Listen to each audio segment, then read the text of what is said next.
Hello! As promised, I would like to do a fold and unfold video of the Cyclamatic. I think my audio picks up from the distance away that I am from the bike right now, but I'm not going to count on it. We'll be a little redundant at the end by picking up the camera and looking at it closely. So I mean, I'm sure at least the audio quality will drop, if nothing else. So this is the Cyclamatic CX2 folding electric bicycle. It's got an 8 ampere hour 36 volt battery on it, and it's quite heavy, but it does fold. It's a 57 pound bike, I believe, and the battery is only about 7 pounds, so it's not a whole battery. A lot of it is that motor, a lot of it is a steel frame being strong enough to accommodate that folding mechanism without it being fragile. So let me show you how it folds, and I'll roll it back and forth across that spot a couple times so that you can get a look at that. And yeah, let's do that. All right. So,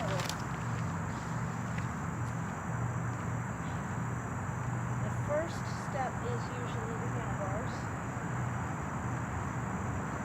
There is a button right here you pull up on. It's kind of stiff, but it's not bad. It's real stiff if you forget to press the button. And this, you noticed I was holding it while I did that.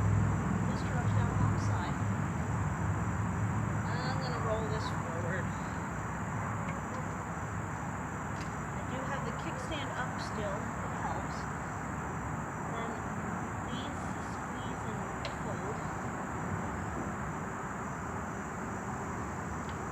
Go. Alright, and then there's a cupping mechanism that I rotate and push up to release. And then I'm going to put up the kickstand and fold it. Now you noticed, or maybe that the pedal is moving. Alright, so there's sort of like a kickstand underneath. It's a bit floppy. And here's the grab point. So I grab it here and here. I tilt it towards the side of the frame that I'm holding, which is that. And it'll roll forward, but don't roll it backwards much, because then the pedals start to move, and see, it can end up jamming that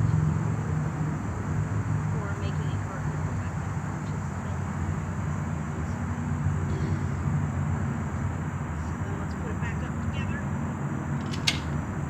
Clicks. Now right now this is about 50 pounds. So yes, I did have to just lift it straight up in order to get it to do that. We'll re-flip this, and I'll show you how these work close up in a second. And re-flip. And I'm making sure that these wires aren't between as I do this. Re-flip this. Pedals. And it's a bike again. So let's take a closer look, and let me try not to hit extra buttons this time because I screwed up last time. Not lose video. Maybe. Which side was it that I hit the button by accident? Let's try it this way. Alright, so up here I was squeezing upwards on this and pushing downward on that. Now you can see this button, I noticed, is starting to unglue, and this is to keep it from ruining the paint. So I'm not sure what I'm going to do about that, because you can see it has a pretty intense hit when it goes back up. Here are the pedals. I think I can do that one-handed, maybe. There we go. So it's a squeeze to release these teeth out of the puzzle pieces they fit into back here. And then to put it back, it's just rotate until it snaps in. And then this release, rotate, and then there's a button going through this buckle that when you lift up, it clicks and unfolds. But since I don't have two hands to catch it, I'm not doing that right now. You just get the idea. And that is how I unfolded it. And you've also seen me put each of them back together. It is very important to make sure that any wires aren't in between when you're reassembling it. Additionally, I did figure out what this reader does, and it is more accurate than the one on the handlebar. The first button is red if it's off. Okay, so that's in the off position. So I've turned it on to on. And it's at 3, so those are the battery level ones. And the last video I took, it only had 2, and that was a much closer reflection of what I had seen on the handlebar reader on the way up. So that's a good thing to have. Not that you can check it while you're riding, because it's literally underneath your butt. But it's a good thing to have. I also have been noticing kind of like a scratching noise for each cycle of the wheel. And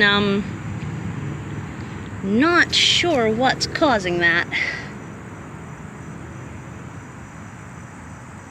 I'm curious what's causing that. But I've given it a couple tests and I'm really not sure. So I guess we'll see. Oops, blurry. Here we go. So that is the Cyclamatic CX2. Folding and unfolding.